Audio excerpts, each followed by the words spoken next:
Des attaques de drones massives ont visé plusieurs bases aériennes, dont certaines à des milliers de kilomètres au cœur de la Russie. L'opération Toile d'araignée, une frappe ukrainienne audacieuse au cœur de la flotte de bombardiers stratégiques russes, a été planifiée pendant plus d'1 an avant son exécution en territoire russe. La guerre est désormais à l'intérieur de la Russie, et Vladimir Poutine n'a d'autre choix que de supplier pour obtenir la clémence. Vous voyez, au cours des dernières semaines, l'Ukraine a frappé à l'intérieur de la Russie à de si nombreuses reprises et contre tant de cibles que la Russie exhorte désormais les États-Unis et le Royaume-Uni à retenir l'Ukraine. Je suis sûr que tout le monde ici connaît déjà l'opération Toile d'araignée de l'Ukraine. Eh bien, depuis lors, l'Ukraine a lancé Toile d'araignée 2.0. Ils ont visé des avions russes, détruit des usines de missiles russes, des raffineries de pétrole et de nombreuses autres cibles. Alors commençons depuis le début. Voici plus de détails sur Toile d'araignée 2.0. Une locomotive transportant une colonne d'équipements militaires russes a été touchée. 13 chars et plus de 100 véhicules blindés et autres véhicules militaires ont été détruits, selon les forces de défense du sud de l'Ukraine. Cette nouvelle provient du côté ukrainien, mais a été confirmée par des sources militaires russes sur Telegram. Voici le rapport à ce sujet. Plusieurs blogueurs russes rapportent cela. Toile d'araignée 2.0 ? Encore une bourde impensable de la part de nos services spéciaux. Il n'y a plus aucune raison de rester silencieux. L'ennemi a détruit une locomotive avec des chars et des dizaines de véhicules blindés. Au fait, une locomotive, c'est comme un train. Je pense que ça veut dire le moteur du train. À un moment donné, les trappes par lesquelles le grain est versé commencent à s'envoler des wagons de chemin de fer, comme les trémies, les wagons à grains, pendant qu'ils étaient en mouvement. C'est par ces trappes que les drones sont sortis et ont attaqué les équipements qui se trouvaient sur les wagons plats. Quel génie a eu l'idée de combiner un train transportant du matériel avec des wagons à grains ? Cela reste un mystère. On ne sait pas non plus comment le service de sécurité d'Ukraine a réussi à cacher des drones là-bas. Mais voici le résultat. Le premier coup a été porté à la locomotive, après quoi le train a commencé à perdre de la vitesse et a été arrêté. L'ennemi a détruit la plupart des équipements sans aucune entrave. Opération Toile d'araignée 2.0. Quelqu'un doit répondre de cela. En fait, la situation en Russie devient tellement grave que même les médias russes sont obligés de rapporter ce qui se passe en Russie, à quel point l'Ukraine attaque désormais la Russie, et Poutine est sorti publiquement en disant que la Russie a besoin de meilleure défense. Voici la déclaration de Poutine. La tâche principale ici est d'ajuster les réglementations de manière flexible, en les concentrant sur l'expérimentation, les tests et la mise en œuvre de technologies d'avenir. J'invite instamment mes collègues à approuver rapidement les plans en question. Cette question est particulièrement cruciale dans le développement, par exemple, des systèmes aériens sans pilote. Nous connaissons tous les conséquences d'un retard dans la maîtrise des technologies, notamment les contre-mesures anti-drones. Notez que ces dernières années, nos ingénieurs et concepteurs ont réalisé des progrès significatifs, comme nous le savons tous très bien. Des prototypes nationaux et des modèles de production ont récemment été présentés lors d'une exposition à Moscou. Dans certains segments, les drones et systèmes sans pilote russes figurent déjà parmi les plus avancés au monde, dépassant les analogues étrangers que les étrangers copient souvent aujourd'hui.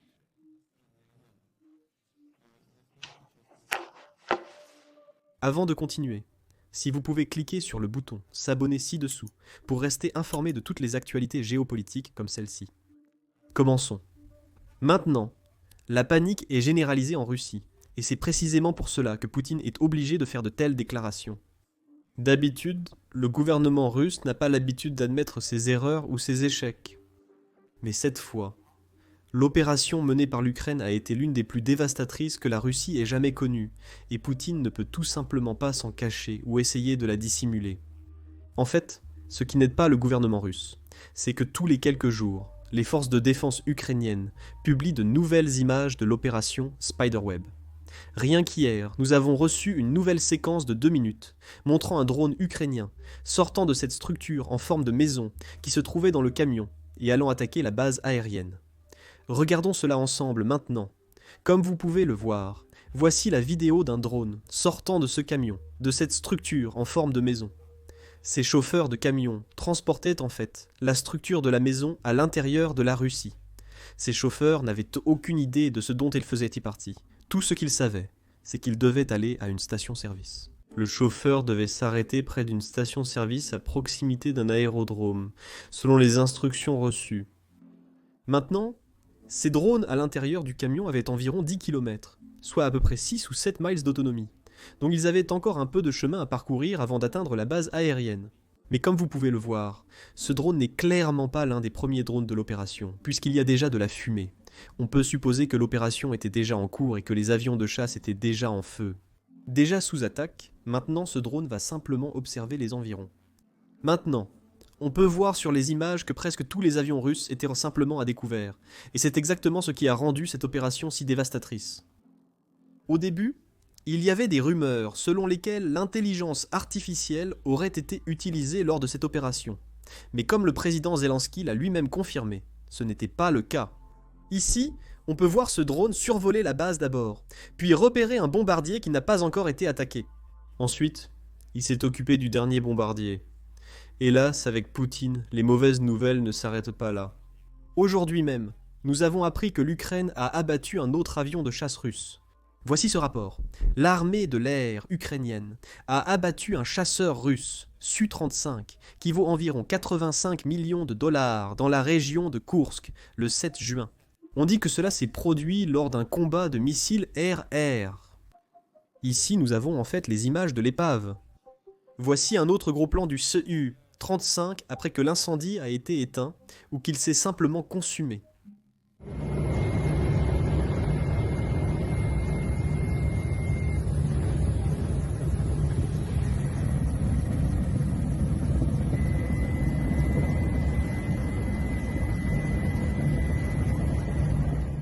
Maintenant, nous avons en fait beaucoup plus d'images de raffineries russes et d'usines russes attaquées et détruites par des drones ukrainiens. Mais avant d'en arriver là, comme vous le savez peut-être, le nouveau chancelier allemand a récemment visité les États-Unis et a rencontré le président Trump à la Maison-Blanche. Bien sûr, c'est une excellente nouvelle pour l'Ukraine, car l'Allemagne a été l'un des plus fervents soutiens de l'Ukraine depuis le début de cette invasion insensée lancée par Poutine. Donc, sa présence à la Maison-Blanche est une très bonne nouvelle, car il peut expliquer au président Trump et à l'administration pourquoi il est important pour l'Occident, pour les pays occidentaux, de continuer à soutenir l'Ukraine dans sa lutte contre la Russie. Parce que, comme nous le savons tous, Poutine ne va pas s'arrêter à l'Ukraine, et je sais qu'il a dit qu'il n'avait pas l'intention d'attaquer un autre pays. Mais c'est là qu'il faut se rappeler qu'il y a seulement 10 ans, il disait qu'il n'avait pas l'intention d'envahir l'Ukraine. C'est pourquoi, avec Poutine, il faut faire attention à ne pas croire ce qu'il dit maintenant, mais plutôt regarder ses actions, ce pourquoi il se prépare. Et il croit que la Russie est déjà en guerre contre l'Occident. Même si l'Occident refuse de croire qu'il est en guerre contre la Russie, celle-ci agit comme si elle l'était déjà. Le principal problème entre la Russie et l'Ukraine est le désir de l'Ukraine de rejoindre l'OTAN et les revendications de la Russie sur la Crimée. Il y a aussi des désaccords sur des questions économiques comme le gaz et le commerce. Premièrement, nous ne voulons pas prendre la Crimée. C'est absurde. Si nous prenons quelque chose à quelqu'un, alors quelque chose nous sera pris en retour, ou nous perdrons quelque chose. Dans tous les cas, cela déclenchera un redécoupage des frontières dans toute l'ex-Union soviétique dont nous ne pourrons jamais nous remettre. En Russie, il existe 400 zones contestées. Je tiens à ce que tout le monde le sache. C'est la première chose. Deuxièmement, le sucre et le gaz sont secondaires. Un troisième domaine existe où des désaccords peuvent émerger.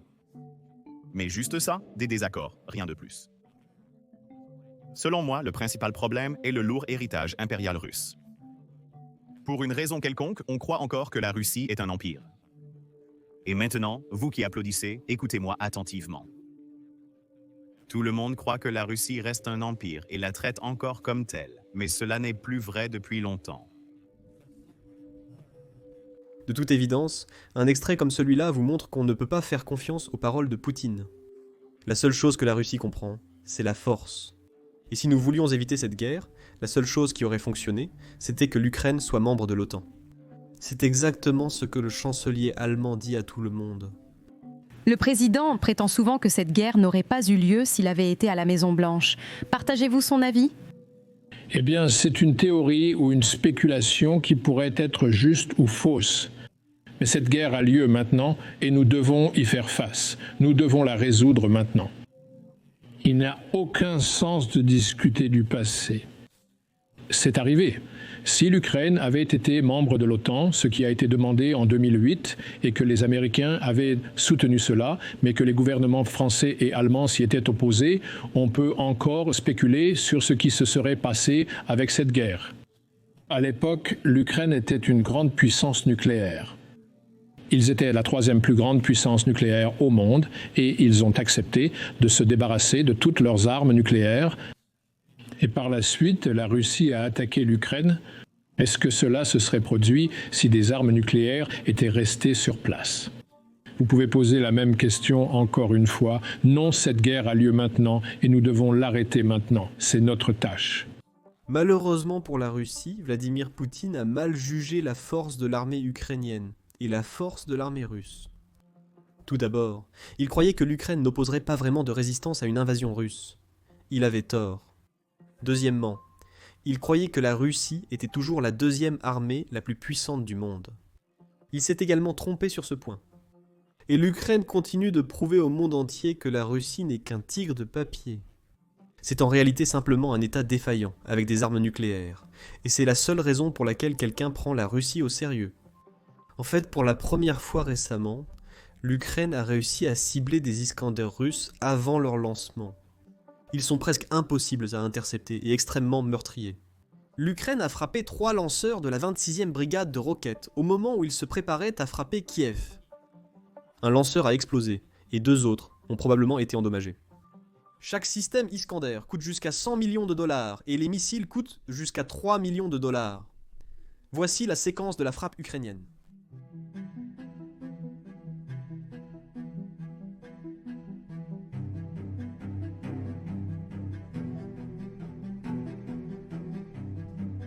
Et l'Ukraine ne vise pas seulement les systèmes qui lancent ces missiles, elle cible aussi les dépôts de munitions et les bases qui stockent ces missiles en réserve. La même nuit, l'Ukraine a également mené une autre attaque contre un aérodrome russe de Bouransk.